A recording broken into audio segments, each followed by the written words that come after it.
Okay, I thought I would take a quick moment to show you how I loop the bags together. So you can see I've already got part of a chain put together here, but we'll just use this part to learn how to loop them together. I've got a stack of bags over here. So I just open the loop up like this, slip it underneath your other loop so you can see kind of how they're overlapped like that. You're going to take this end and put it through the other end of the same loop and pull them tight. Okay, well, let's do that again. So you've got your end of your loop here. You've got your new loop. Put it under, and then take this and put it through itself on the other end. And then I would flip it because then it pulls nice and tight and makes a tighter knot and makes it easier to crochet. Okay, you see that? Let me make sure. Let's do it one more time. I've got my old loop, if you want to call it that.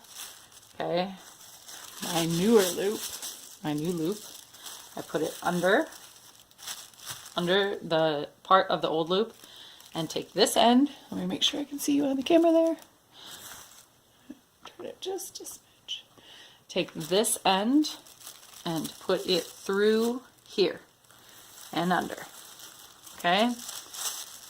And then just pull them tight. So you're going to just continue to do that and get a nice big long row of the plarn.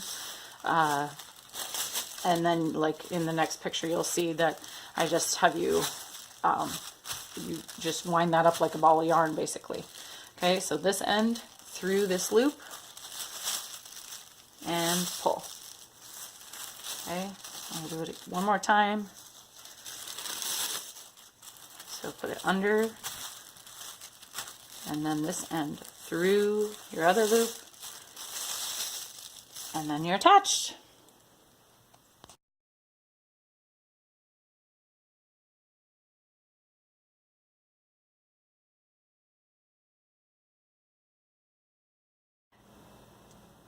Okay guys, so you can see here I have got my little sit-upon started. I have used some pretty blue bags that my aunt actually gave me. They're really old Walmart bags. And they're actually pretty nice because they're thicker than the newer bags that they have.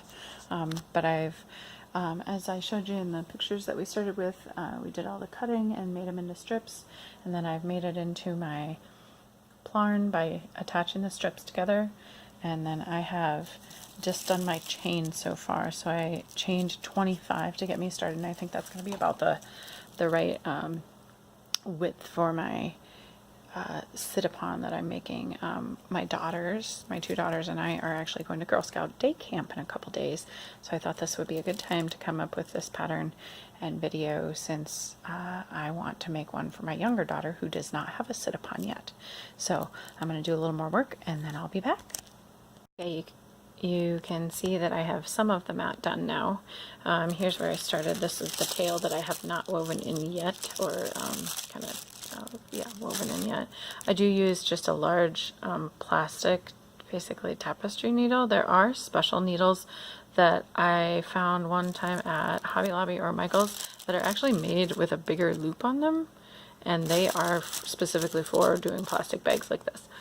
But right now I have about, you can see, I'll lift it up here, you can see that there's about 2 feet here from side to side, and I'm ready to add some more bag on, and some more strips onto this. I'm going to make it about 2 by 1.5, so about 24 by 18 inches. And so I don't get too fancy when I weave in the ends, simply because it isn't going to be going through the wash like like a garment or something like that, that the ends have to stay weaved in really well. But I do leave it as a whole loop, and I just kind of go back and forth along the edge here to weave it in and get it tucked in there so it's not sticking out. So I will add some more strips and do some more on here, and see you back in a bit.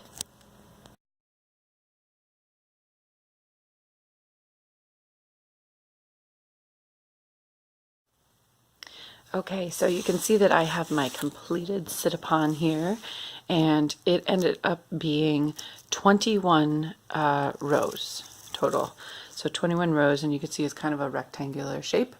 And I've already woven in both my starting and ending tails. So I did it this way so that it could be, it's pretty light. I mean, it's thick, but it's light. And then I did it this way so that it can be rolled up. I then also did just a chain here. You can see I did a long chain that is probably about 4 feet long total, and then I tied the two ends of my chain together so that it made a nice little loop, because then once you roll this up,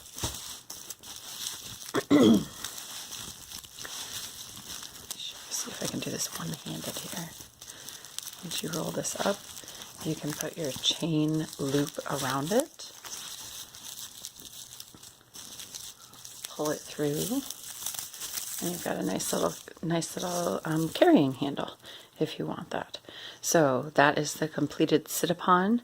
Again, it is 24 stitches wide and then 21 rows tall.